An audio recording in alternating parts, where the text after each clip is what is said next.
The day had started like any other in Eastbrook. The city's bustling streets were filled with the hum of life, people going about their daily routines, completely unaware of the impending nightmare. I was one of them, a young woman named Sarah, with dreams, aspirations, and a promising future ahead. The morning sun had bathed the city in a warm, inviting light, casting a golden glow on the towering skyscrapers that defined Eastbrook's skyline. I had just finished my shift at the local bookstore, a cozy haven of literature nestled amidst the concrete jungle. As I walked home, the aroma of freshly baked bread wafted from the corner bakery, and laughter spilled from a nearby playground. I was just a few blocks away from my apartment, lost in my thoughts, when the world shattered around me. A deafening explosion rocked the city, sending shockwaves through the streets. People screamed, and car alarms blared as a plume of thick, acrid smoke billowed into the sky.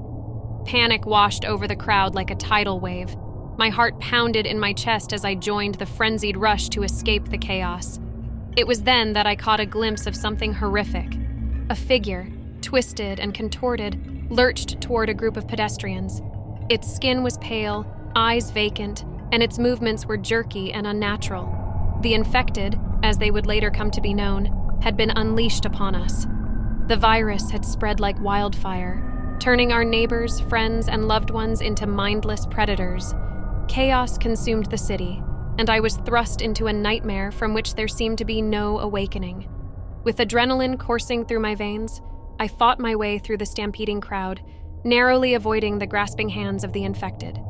My apartment, my sanctuary, was no longer safe. I needed to find refuge and make sense of this nightmare. As I sprinted down the crumbling streets, I stumbled upon a pharmacy that had been ransacked by desperate survivors. Shattered glass and discarded pill bottles littered the floor. I scavenged for supplies, stuffing a backpack with painkillers, bandages, and bottles of water. The situation was dire, and I couldn't afford to be unprepared. My phone buzzed with frantic messages from my family, all of whom were spread across the city. They were terrified and desperate to reunite. I clung to my phone, a lifeline to the ones I loved, as I navigated the treacherous labyrinth of Eastbrook streets. The cityscape I had once found comfort in now lay in ruins. Buildings smoldered, and the streets were strewn with the wreckage of abandoned cars and the remnants of people's lives. The acrid scent of smoke and decay hung in the air, a stark contrast to the morning's serenity. Amidst the chaos, I encountered more horrors. A mother, her eyes vacant and hollow, pushed a stroller that held an infant who was clearly no longer human. I couldn't bring myself to witness the outcome of that encounter and hurried past, my heart heavy with sorrow. With each step, the realization sunk in that my beloved city had been irrevocably transformed.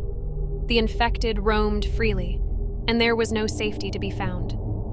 With each passing minute, the world I knew crumbled around me. Buildings smoldered, streets turned into graveyards of abandoned cars and discarded possessions, and the air thickened with the stench of death. As I turned a corner, a blood-curdling scream erupted behind me.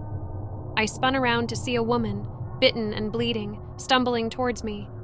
My heart hammered as I instinctively swung a makeshift pipe I had found earlier, ending her misery.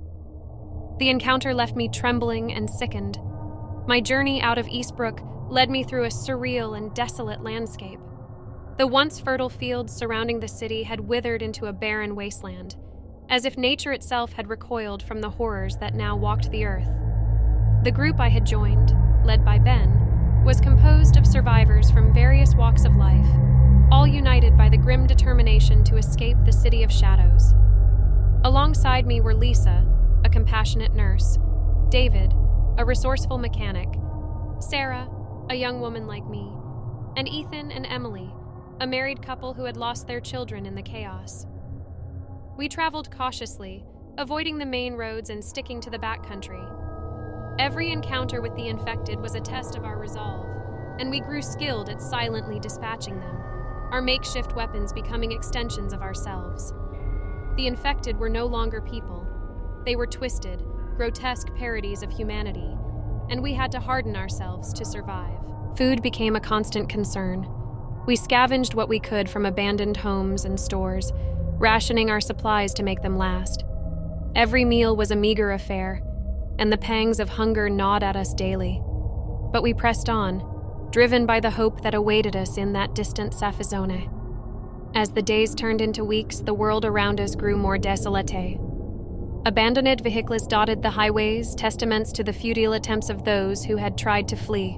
We encountered other survivors along the way, some desperate and willing to share what little they had, while others had become ruthless, viewing any stranger as a threat to their own survival.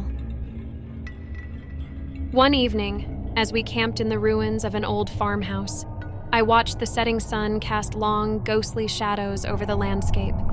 David was tinkering with a broken generator he had found, hoping to salvage it for our journey. The others gathered around, their faces etched with exhaustion and worry. "We can't keep going like this," Ben said, his voice tinged with frustration. "We're running low on supplies and we can't afford any more losses." Lisa nodded in agreement. "We need a plan, a strategy. We can't just keep wandering aimlessly."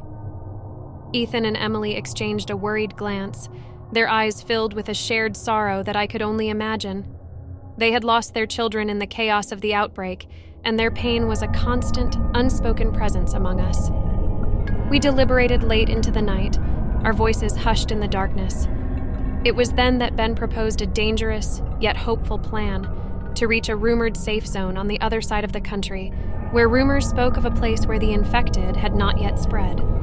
"We've come this far," Ben said, his voice unwavering. "We can't turn back now. We have to believe there's a chance for us out there." With a sense of grim determination, we agreed to Ben's plan. The safe zone represented our last hope, a flickering light in the relentless darkness that had enveloped our lives. We had nothing left for us in Eastbrook, and the promise of safety was too alluring to ignore. Our journey became even more perilous as we veered off the beaten path, avoiding the remnants of civilization that had once offered safety and security. The world had become a twisted, unrecognizable version of itself, and trust was a fragile commodity. We had to rely on one another, our shared determination our only anchor in this nightmare. Days turned into weeks as we traversed the unforgiving terrain, surviving on the dwindling remnants of our supplies. The infected were a constant threat, and we honed our skills at stealth and evasion. We no longer hesitated to defend ourselves, for we knew that in this world, hesitation could be deadly. One morning, as we hiked through a dense forest, a distant sound caught our attention: a helicopter. The unmistakable thud, thud, thud of rotor blades sliced through the air, and a surge of hope coursed through us. It was the first sign of civilization we had encountered in weeks. We raced toward the sound, breaking through the tree line to find a small clearing where the helicopter had landed. The pilot, a weary-looking man in a military uniform, exited the aircraft.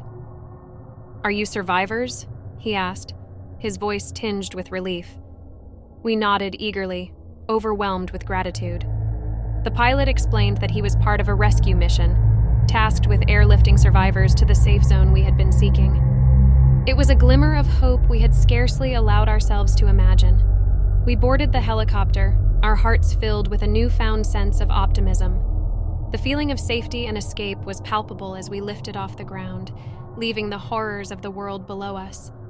Our journey in the helicopter took us across vast expanses of desolation and destruction.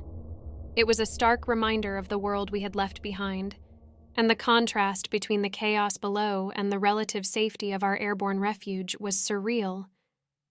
As we neared the safe zone, our excitement was palpable. We had endured so much, faced unthinkable horrors, and now salvation was within our grasp. The pilot radioed ahead, and we could see the welcoming lights of the safe zone in the distance, a beacon of hope in the darkness. But as we descended towards our destination, our elation turned to unease.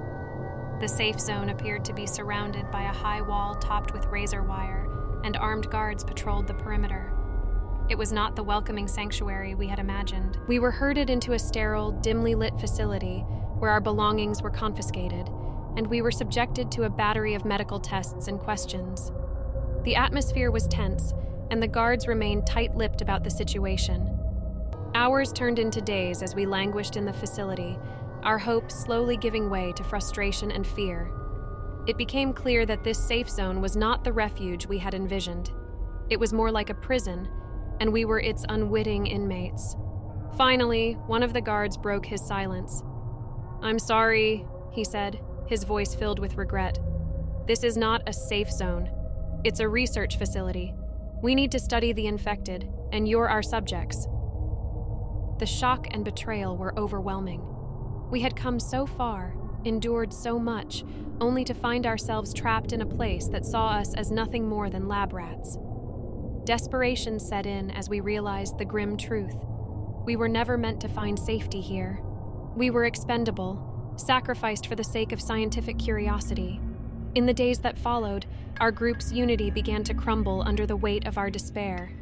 Ethan and Emily, who had already lost so much, were the first to succumb to hopelessness.